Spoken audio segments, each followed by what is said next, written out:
Hello my cute little red flag. Rebel kid की हो गई है यूट्यूब पे वापसी और जैसे ही उन्होंने पोस्ट करा कि hi my little cute red flag, सब लोग का इंटरनेट वेंट मैड और कहा यार जल्दी से वीडियो लाओ ताकि हमें पता चले क्या हुआ है। I have been the laughing stock, the punching bag and the girl that they would rape, kill and throw acid on if they saw her alive. Latent show के बाद जिस जिस की करियर्स में और जिस जिस की जिंदगियों में तबाही मची थी, उसके बाद अब वो धीरे धीरे वापसी वाले ट्रैक पर आ गए हैं। तो Ranbir Allahbadia AKA beer biceps, उन्होंने भी वापसी कर ली है, कमबैक कर लिया है विद हिज पॉडकास्ट। एंड आशीष चंचलानी ने भी एक नॉर्मल पोस्ट डाला था एंड सेड कि यू नो हो चुकी है सारी चीजें नाउ। और इससे पहले भी आशीष चंचलानी ऐसे वीडियोस नहीं बना रहे थे, वो ऐसे देखा जाता कि वो किसी फिल्म में आने वाले हैं, तो उनका तो कमबैक नहीं हुआ। पर जिसका कमबैक नहीं हुआ वो है समय रैना, क्योंकि ना हमें कोई पोस्ट दिख रहा है उनकी तरफ से, ना कोई क्लैरिफिकेशन दिख रही है उनकी तरफ से, तो कोई वीडियो कोई फोटो नहीं है। वो एक्चुअली मुझे लगता है कि सारे मैटर को शांत होने देना चाहते हैं, देन उसके बाद में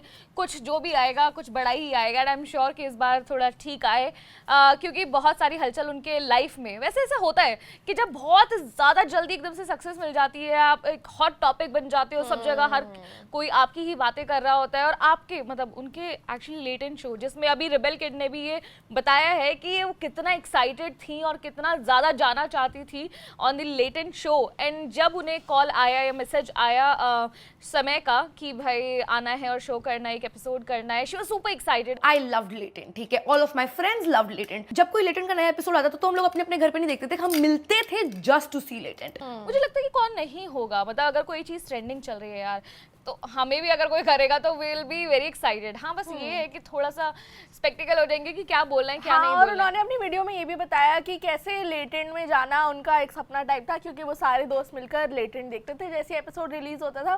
तो जब उन्हें पता चला वो आने वाली है लेटेंट पे, तो उन्होंने सब लोगों को बता दिया। और फिर ये भी बहुत ही ऑनेस्टली एडमिट करा कि जब वो पैनल पे बैठी थी तो वो कुछ फनी कमबैक नहीं दे पा रही थी और फिर वो ग्रीन रूम में जाके थोड़ा रोई और फिर समय आए कि भाई तुम प्रेशर मत फील करो फनी होने का। She cried. बिल्कुल रोने मल्टीपल टाइम्स रोई वो अपनी कमबैक वीडियो में ऑनेस्टली। और मुझे पूरी वीडियो में ऐसा लगा कि बहुत ही ऑनेस्ट टेक है, और जब वो रो रही है वो बहुत ऑनेस्टली रो रही है। जितना कुछ हुआ है और जितना बड़ा बवाल मच गया है कि FIR तक कट गई हैं और पुलिस का इन्वॉल्वमेंट आ गया है बीच में, ऊपर से जो मीडिया में इतनी सारी बातें चल रही हैं और क्या क्या नहीं बातें चल रही हैं, ऊपर से social media, because they are social media figures and उनके लाइफ में वो जो होता है ना कि सोशल मीडिया से जितना प्यार मिलता है उतना ही क्या कहते हैं उसे, टॉर्चर भी हो जाते हैं लोग। क्योंकि जिस तरह के कमेंट्स के बारे में और डेथ थ्रेट्स के बारे में उन्होंने बात की है, हमने कई बार ऐसा सुना है कि इस तरह की जो भी कोई कंट्रोवर्सी या कोई भी ऐसी चीज़ें भी होती हैं छोटी मोटी, तो उसके अंदर जो पब्लिक है, जो कमेंट करने वाले हैं, वो इतना ब्रूटल हो जाते हैं और इस तरह के कमेंट्स, क्योंकि लेट्स एडमिट इट सानिया, हमने भी ऐसे ऐसे कमेंट्स पढ़े हैं जो वाकई में हम कभी सोच नहीं सकते हैं। हमने नॉर्मल एक फिल्म के बारे में बताया और बहुत ही नॉर्मल शब्दों में बताया कि ये फिल्म ऐसी थी, हमें नहीं अच्छी लगी, इसमें ये खराबी थी, इस वजह से नहीं अच्छी लगी। एंड देन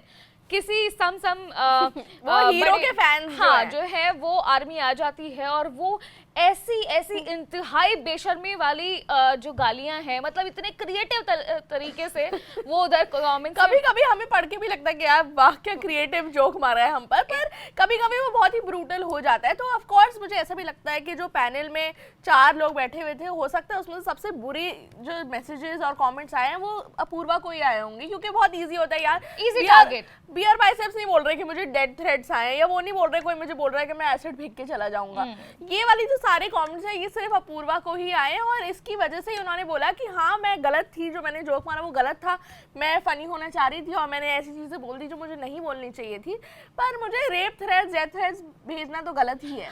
अब मुझे ये समझ नहीं आता, I am not defending Apoorva here, but मेरा पॉइंट ये है कि अगर वो वहाँ पर ऐसा कुछ बोलने या स्टेटमेंट या कोई फन, उनके हिसाब से फनी जोक क्रैक करने के लिए रिस्पॉन्सिबल थी कि उन्होंने इतना कुछ ये बाउंड्री क्रॉस कर दी है, then what are you guys, I mean the people are doing. जब वो इस तरह के कमेंट्स कर रहे होते हैं, इस तरह के थ्रेट्स दे रहे होते हैं, DMs में इस तरह की चीज़ें बोल रहे होते हैं, देन वो कितना गलत है और उसको कौन जज करेगा, उन लोगों के ऊपर कौन FIR करेगा। बिल्कुल। और मुझे ऐसा भी लगता है कि जब से अपूर्वा ने ये स्टोरी डाली है, एकदम मीडिया का भी 360 360 डिग्री जो है टर्न हो गया है। यार वो तो 180 होता है क्या? हाँ नहीं 360 होता है जब 360 पूरा ही पलट जाते हैं। 360 हो गया, 180 नहीं हुआ, 360 टर्न हो गया। जैसे कल तक लोग बोल रहे थे कि यार ऐसी बातें नहीं करनी चाहिए बिल्कुल भी, और ये क्या बोल दिया अपूर्वा ने, लड़की होकर ऐसी बातें करी है। और अब वो बिल्कुल टर्न हो गया कि अपूर्वा तो यार कितनी अच्छी है, उनके साथ ऐसा क्यों हो रहा है। तो मुझे लगता है कि ये बहुत जल्दी जजमेंट पे आ जाते बिल्कुल। हैं। एंड इसी का एक केस अभी थोड़े दिन पहले ही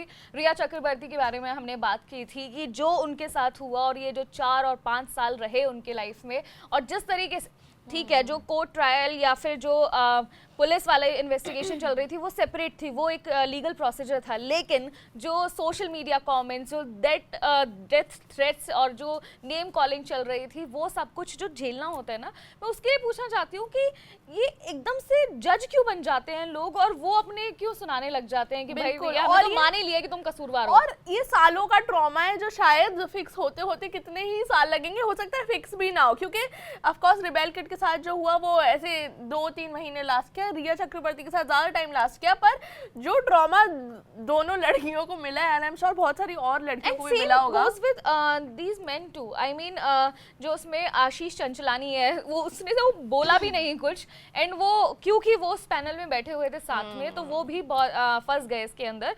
और पता है क्या होता है कि जब आप ऐसे इतना ग्रो कर रहे होते हो और वो ग्रो वाला ग्रोइंग टाइम होता है आपका, और जैसे अभी अपूर्वा एक फिल्म में नजर आई थी Nadaaniyan, I am not talking about the film, लेकिन नो किसी के लिए भी, किसी इस तरह के सोशल बिल्कुल। मीडिया इन्फ्लुएंसर के लिए बहुत बड़ी बात होगी कि यार हम एक फिल्म में आने वाले, और हमारी इतने फिल्म बड़े बैनर के अंदर एग्जैक्टली, और वहां पर आप उसे प्रमोट ना कर पाओ, उसके बारे में बात ना कर पाओ, वो खुशी जाहिर ना कर पाओ, तो वो एक बड़ा ही अजीब इनफैक्ट मुझे तो लग रहा था कि जब ये रिलीज होगी उनके सीन कट जाएंगे, पर वो कटे नहीं, ये भी बड़ी बात है। और शायद उन्होंने ही maybe I am just assuming कि उन्होंने ही मना कर दिया होगा कि भाई तुम तो प्लीज यहाँ पर कोई खुशी है बता ही मत देना कि तुम हो इस फिल्म के अंदर, क्योंकि बिल्कुल। जिस तरह का सब कुछ रायता फैला हुआ था और जितनी सारी चीजें चल रही थी उस बीच में ये बता देना तो शायद वैसे तो क्या ही नादानिया के ऊपर नेगेटिव आता, वो तो वैसे ही नादानिया और गुनाह था, बट अगेन फिर भी वो बातें आ जाती। तो यहाँ पे मुझे ऐसा लगता है कि ये बहुत ज्यादा हो जाता है किसी के लिए भी, उसके पूरे करियर पे और उसकी लाइफ पर बहुत गंदा और बेकार इम्पैक्ट पड़ता है। एंड ऑनेस्टली जज सब करते हैं, हर कोई जजमेंट की पावर रखता है, जज करता है, तो पर मुझे लगता है कि जब आप अपने ओपिनियंस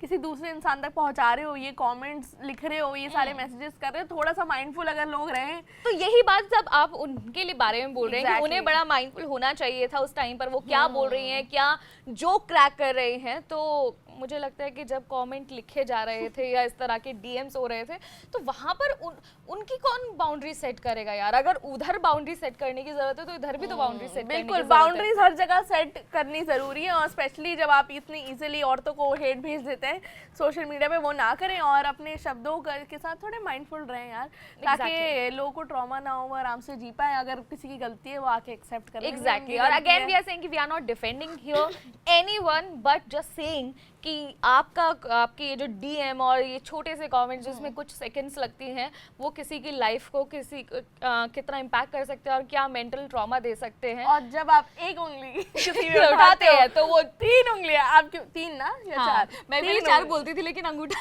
एग्जैक्टली नहीं, 2 जो आपका अंगूठा और एक उंगली उठती है किसी में, तो 3 उंगलियां जो है वो पीछे होती है। तो किसी को जज ना करें, वरना आप भी एक दिन बहुत जज होंगे। Yes. और ऐसी और वीडियोस देखने के लिए लाइक करिए, शेयर करिए एंड सब्सक्राइब करिए स्विच को। मेरा नाम है सानिया, अब मेरा नाम है साक्षी, आप देख रहे हैं